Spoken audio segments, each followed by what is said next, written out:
All right, awesome. Well, welcome everyone. We have a small group, so this will be fun to just have some more like organic conversation and talk about leadership. As Joe said, I'm Emily Brown. I'm with Surrender Network with Eddie here, new to the business as well as the industry. So this is a really fun opportunity to be able to talk about what I'm learning, as well as what hopefully you guys can learn today as I'm really diving in. So Surrender Network, just so you know, we are a leadership development company here in Norfolk. We have a Hampton Roads focus. So our goal is really to see leaders in Hampton Roads creating liberating spaces.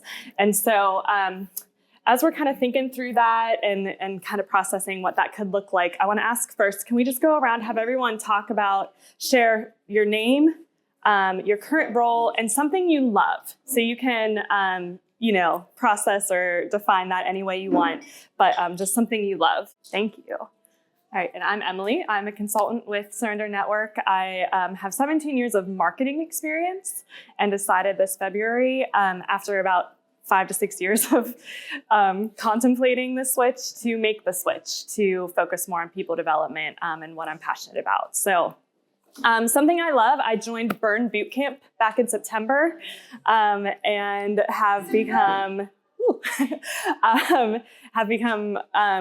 I don't know if I would say addicted, because I don't want to depend on it. I don't think I do, but I love it. It's been something that's really helped me get energy out that needs to get worked out, and just love feeling more in shape and being able to carry my 4-year-old up the stairs without getting out of breath. So thank you so much for sharing a little more about yourselves. So we're just going to chat a little bit about this question.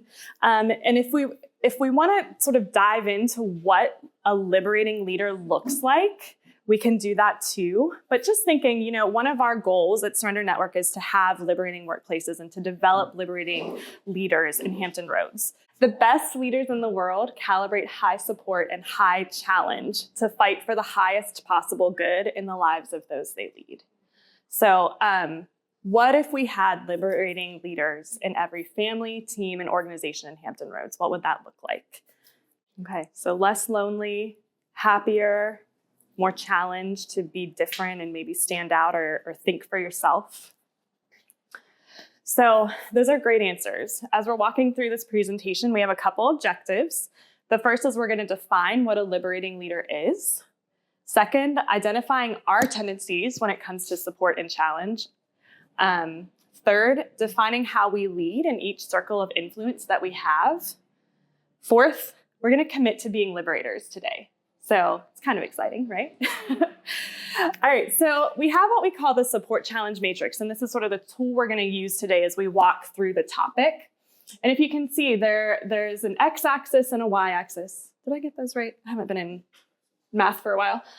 So over here in this little quadrant, we have where we want to go. So we have liberating leaders. Those are cultures of empowerment and opportunity. That's where we want to land today.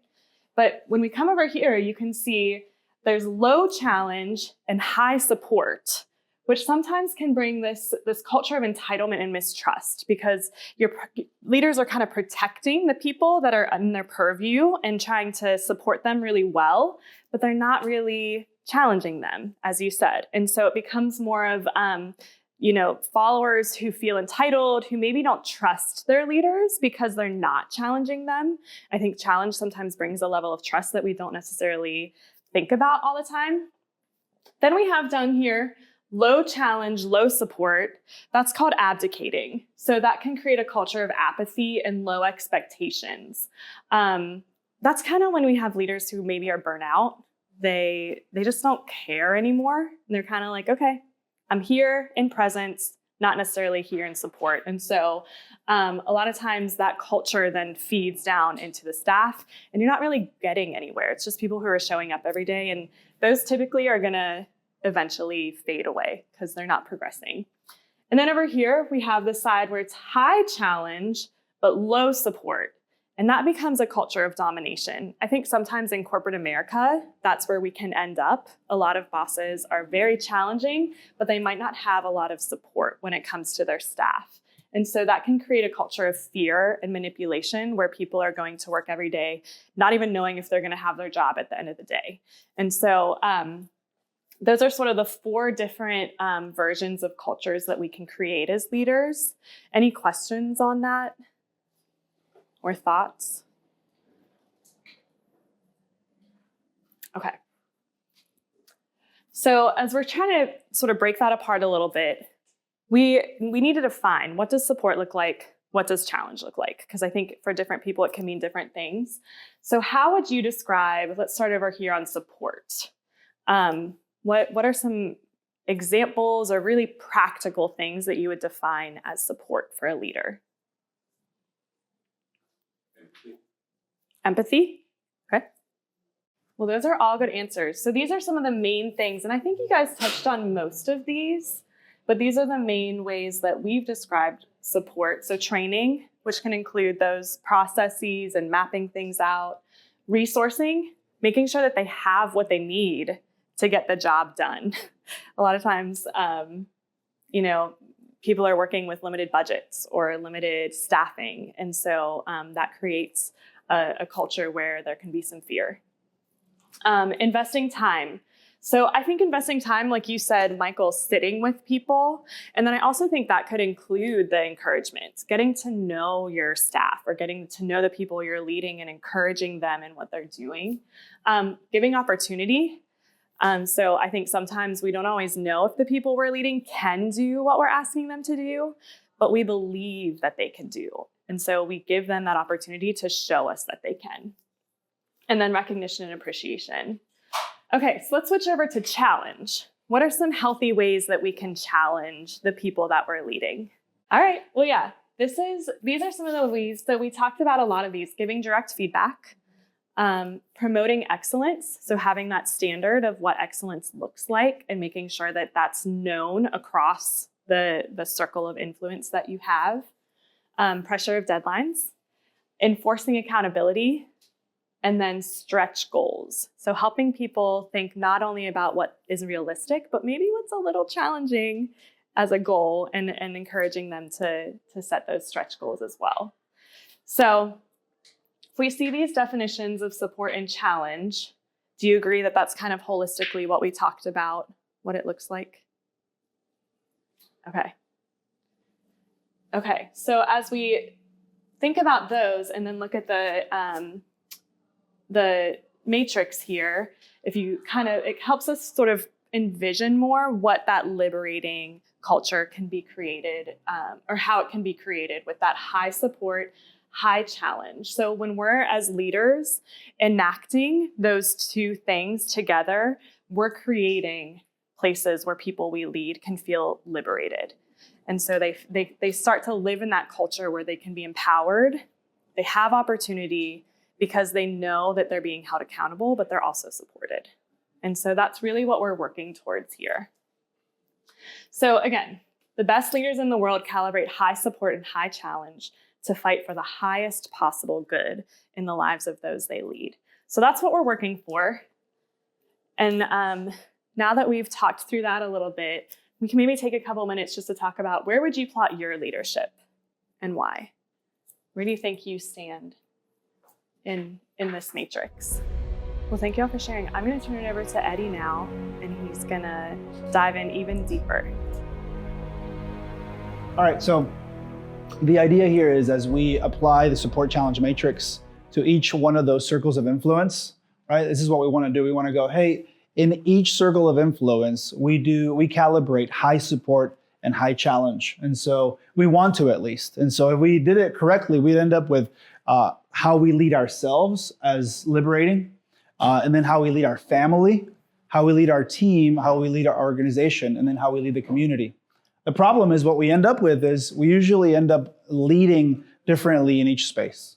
We'll liberate ourselves, really a high-powered, driven person who, you're fit, you eat well, you sleep well, but then maybe the family is abdicated, low support, low challenge. But then your team, you're pushing them, right? You see leadership as pushing your team, striving for excellence, sink or swim, figure it out. Then you have the organization, which might get the best of you, like the buddy leader, and then the community gets the absolute best of you because they're seeing you drive things forward and accomplish, right? And so this is the best example I have of this is The Mule with Clint Eastwood. There was a movie that he came out with where he's a florist, and he is just, he's lean, he's strong, he looks good. He's like 80 years old, but he looks good. He's liberating himself. His family absolutely hates him. They're just like, Dad, you were never around. You didn't show up for the best things in our life. And then the team, like there's some Mexicans running around. And he's like, get that out of there. And he's just like pushing and yelling and, micromanaging. He's dominating the team. And then the organization is, they're like, okay, well, he's sort of a nice guy. We don't work with him for the most part, Only a few of us work with him. He's a good dude. And then the community absolutely adores him. He wins these florist prizes every year for the best petunias or whatever. And he's just like, he's loved. Well, this is kind of a really good picture of the common, high-powered, pushing leader, right? And it's the leader that just, wherever the success, wherever the all of the compliments came from, that's where they decided to put all of their eggs in that basket, which is essentially self and community, right? We have CEOs that do this. We have pastors that do this. We have COs, XOs that do this. Like this is reminiscent of a lot of different areas in our life, right? Just for your sake, Joseph, my name is Eddie Herrera, and as we entered into this process of Surrender Network leadership development, we realized we needed tools or to partner with companies that had tools that actually made really, really difficult concepts simple, right? And to actually go, okay, what would it look like for us to have a liberating culture within each one of those circles of influence, right? And so my question to you today is, what area is green for you and why, right? And we're just gonna focus on the positive, right? Which area, a circle of influence is green for you? I'll just get a one-word answers where you're going, hey, I am bringing high support, high challenge to this area of my life. Emily? Family? Self? Family? Family? Organization? Organization? Self? And self. Okay.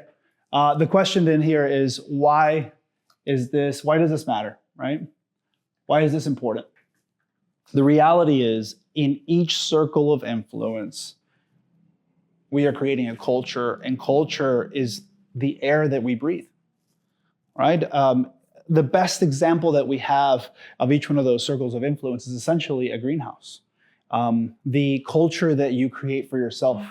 I just saw it recently, and it just matched what we're doing today. The culture that you create between Sunday night and Monday morning, that's your self culture, right? So the idea is, did you drink hard? Did you go hard on a Sunday night, followed by hating your life on a Monday morning, right? Are you dominating yourself? And you're at the gym, by the way, at 5 a.m., right? Hitting the boot burn, right? Or the burn camp. You remember, I'm not saying Emily got drunk last night and then hit the gym, right? But just the reality of like the culture that you're creating for yourself is, are you dominating yourself?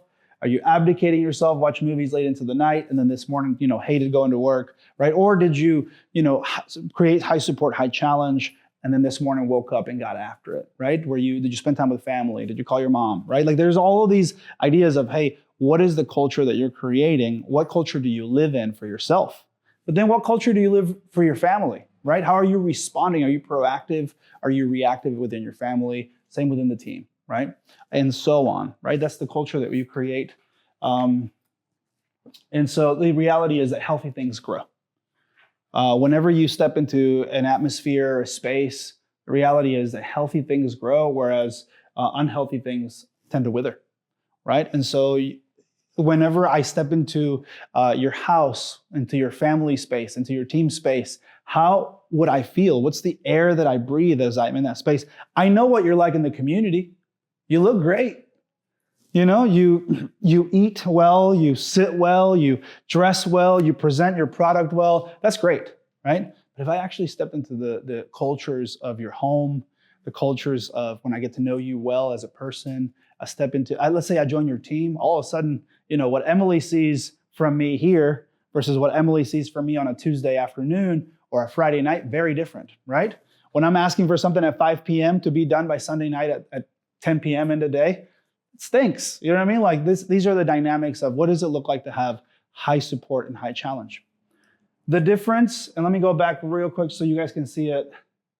The difference between being a dominator and being a liberator is you can bring as much challenge as you want as long as the person knows that you're for them.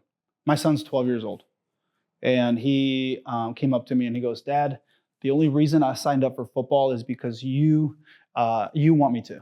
And I said, "No, sorry, Jonah." I was like, no. I was like, I love football. I played football growing up. I was like, but you're not playing for me. I was like, you can try out for the team. You can make the team. And when you make the team, I was like, or don't make the team, I was like, the decision is made. If you don't make it, cool. If you make the team, you get to decide whether you play or not, but you will not be playing for me. You will be playing for you.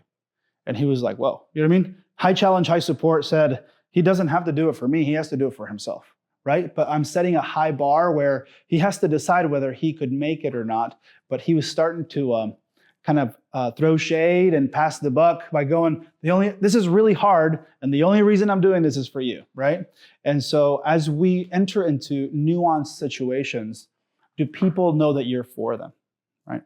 And that's how much challenge you can bring. So to the degree that Emily knows I'm for her, right, I will bring a lot of challenge to Emily, right? The moment that she feels that I'm not for her, that's the line and the boundary where I can no longer bring that challenge, right?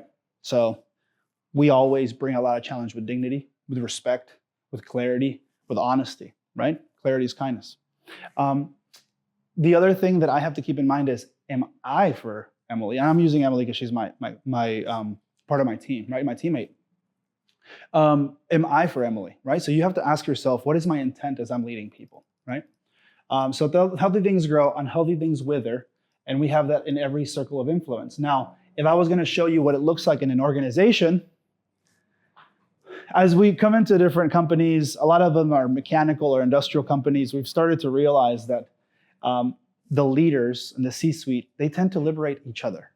I'm like, hey, John, Max, you guys friends? Are like, yeah, we golf together, we hang out, we do things well. And so as a team at the C-suite level, there tends to be liberation, but then they tend to all dominate down, right? This is one example. There are many different cultures and many different companies, but I'm just giving you one example of what happens.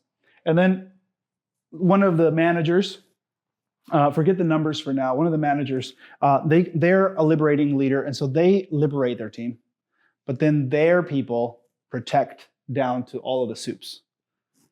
And then the soups, one of them dominates their people, one of them protects them people, and then everybody protects within the soups.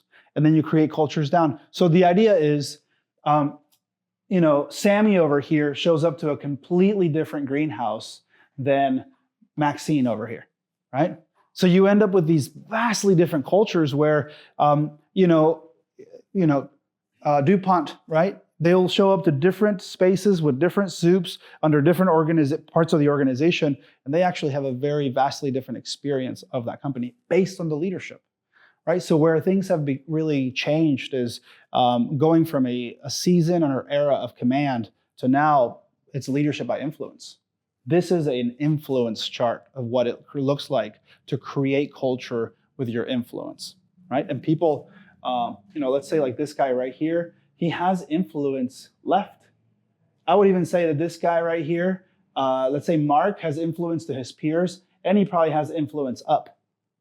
Right? And so it's the culture that you create as an individual that actually is really important here. That's why it's so important, right? So working with each one and then going, how healthy is each leader?